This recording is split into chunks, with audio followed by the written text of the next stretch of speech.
ओम नमो भगवते वासुदेवाय नमः। स्वागत है आप सभी का मेरे राधे कृष्ण ब्रजधाम यूट्यूब चैनल पर। आज मैं आपको रमा एकादशी की कथा सुना रहा हूँ। धर्मराज युधिष्ठिर कहने लगे कि हे भगवान, कार्तिक कृष्ण एकादशी का क्या नाम है, इसकी क्या विधि है और इसके करने से क्या फल प्राप्त होता है, कृपा करके मुझे बताइए। भगवान श्री कृष्ण कहने लगे कि हे राजन, कृष्ण पक्ष की एकादशी का नाम रमा एकादशी है। यह बड़े बड़े पापों का नाश करने वाली है। प्रसंगवश इसका महत्व मैं तुमसे कहता हूँ, ध्यानपूर्वक सुनो। प्राचीन काल में मुचकंद नाम का एक बड़ा प्रतापी राजा था। उसकी इंद्र के साथ मित्रता थी और यम के साथ भी, कुबेर, वरुण तथा विभीषण के साथ भी मित्रता थी। यह राजा बड़ा धर्मात्मा तथा विष्णु भक्त था, साथ ही न्यायपूर्वक राज्य करता था। उस राजा की एक कन्या थी जिसका नाम चंद्रभागा था। उस कन्या का विवाह चंद्रसेन के पुत्र शोभन के साथ हुआ था।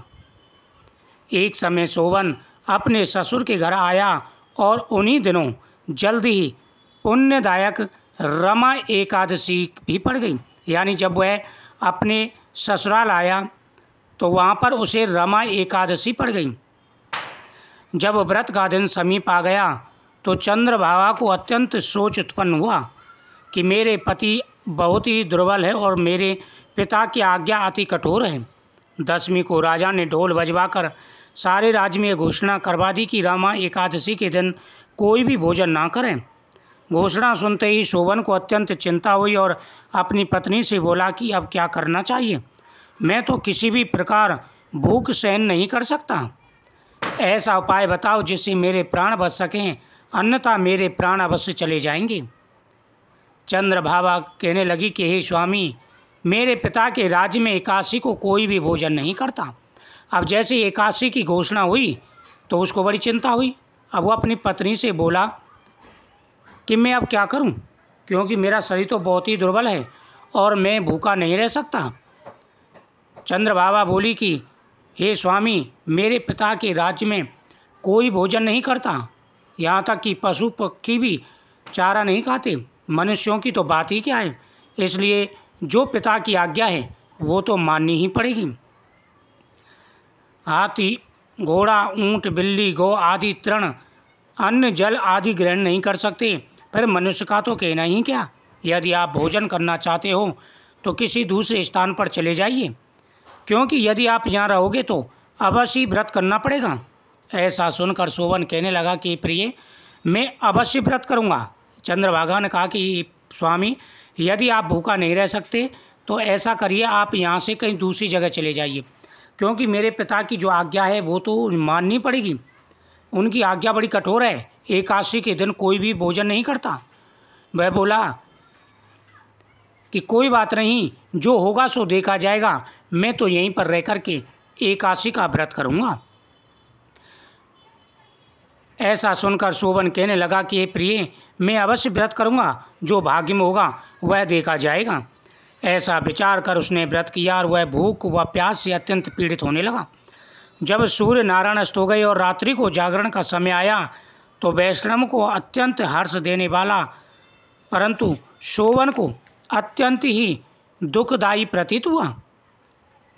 प्रातःकाल होते होते शोभन के प्राण निकल गए। तब राजा ने सुगंधित काष्ठ से उसका दाह संस्कार कराया, परंतु चंद्रभागा ने अपने पिता की आज्ञा से अपने शरीर को दग्ध नहीं किया और शोभन की अंत्येष्टि क्रिया करने के बाद अपने पिता के घर में ही रहने लगी। रमा एकादशी के व्रत के प्रभाव से शोभन मंदराचल पर्वत पर धन्य दान से युक्त तथा शत्रुओं से रहित एक सुंदर देवपुर को प्राप्त हुआ, क्योंकि उसकी जो मृत्यु थी वह एकादशी के दिन हुई थी, व्रत वाले दिन हुई थी। तो उसके प्रताप से, एकादशी के प्रताप से राजा को बड़ा वैभवशाली राज्य प्राप्त हुआ और वह राज्य ऐसा था कि शत्रु उसमें प्रवेश नहीं कर सकते थे। वह अत्यंत सुंदर रत्न और वैदुर मणि, जटिल स्वर्ण के खम्भों पर निर्मित अनेक प्रकार की स्फटिक मणि से सुशोभित भवन में सिंहासन पर आरूढ़, श्वेत चट और चबल मस्तक पर किरीट, कानों में कुंडल, कंठ में हार, बाहों में कपूर विभूषित गंधर्व और अप्सराओं से ऐसे शोभित होता था मानो दूसरा इंद्र हो। उसके जो वैभव थे, राज ठाठ थे, वह इंद्र के समान थे। ऐसा प्रतीत होता था मानो वह दूसरा देवराज इंद्र हो। एक समय मुचकंद के नगर में रहने वाला सोम शर्मा नाम का ब्राह्मण तीर्थ यात्रा करता हुआ घूमता घूमता उधर जा निकला और उसने शोभन को पहचान कर कहा, यह तो राजा का जमाई सोमन है। उसके निकट गया। उसको देख कर के शोभन अत्यंत प्रसन्न हुआ और शोभन ने भी उसको पहचान लिया।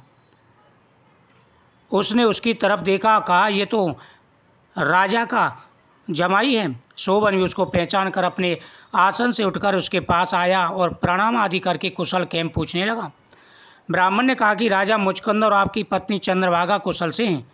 नगर में भी सब प्रकार कुशल है, परंतु हे राजन, हमको अत्यंत आश्चर्य हो रहा है। अपना वृतांत कहिए कि ऐसा सुंदर नगर जो न कभी देखा न सुना, आपको किस प्रकार प्राप्त हुआ। तब शोभन बोला कि कार्तिक मास की रमा एकादशी का व्रत करने से मुझे ये नगर प्राप्त हुआ है, परंतु ये अस्थिर है। यह सुनकर ब्राह्मण बोला कि हे राजन, स्थिर होने का कोई उपाय हो तो कहें, मैं अवश्य वह युक्ति करूँगा जिससे आपका यह नगर स्थिर हो जाएगा। इसे आप मिथ्या न समझें। शोभन कहने लगा कि मैंने इस व्रत को श्रद्धा रहित होकर किया था, अतः यह सब कुछ अस्थिर है। यदि आप मुचकुंद की कन्या चंद्रभागा को यह सब वृतांत कहें तो ये स्थिर हो जाएगा। यह सुनकर उस श्रेष्ठ ब्राह्मण ने अपने नगर में लौटकर चंद्रभागा से संपूर्ण वृतांत कहा। ब्राह्मण के वचन सुनकर चंद्रभागा बड़ी प्रसन्नतापूर्वक ब्राह्मण से बोली कि हे ब्राह्मण, यह सब बातें आपने प्रत्यक्ष में देखी हैं या स्वप्न में।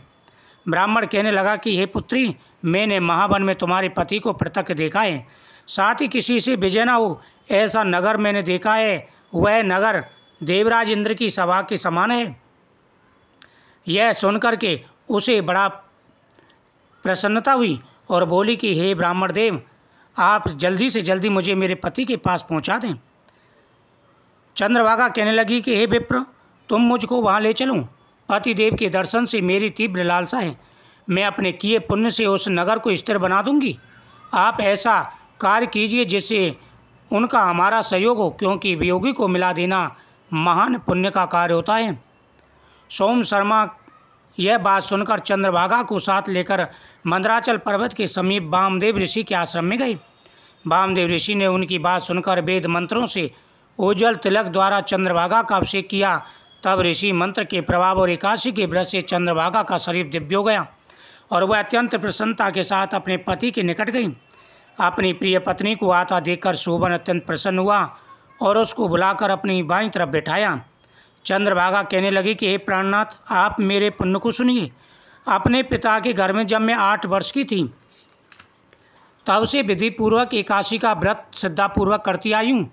इस पुण्य के प्रताप से आपका यह नगर स्थिर हो जाएगा तथा समस्त कार्यों से युक्त होकर प्रलय के अंत तक रहेगा। इसके पश्चात चंद्रभागा दिव्य रूप धारण कर तथा दिव्य आभूषणों व वस्त्रों से सुसज्जित होकर अपने पति के साथ रहने लगी। शोभन भी आनंद से रहने लगा।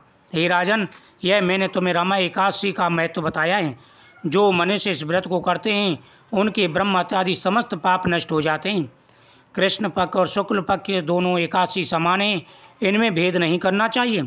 दोनों समान फलदायी हैं। जो मनुष्य इस महत्व को पढ़ते सुनते हैं उनके समस्त पापों का नाश हो जाता है और वह विष्णु लोक को जाते हैं।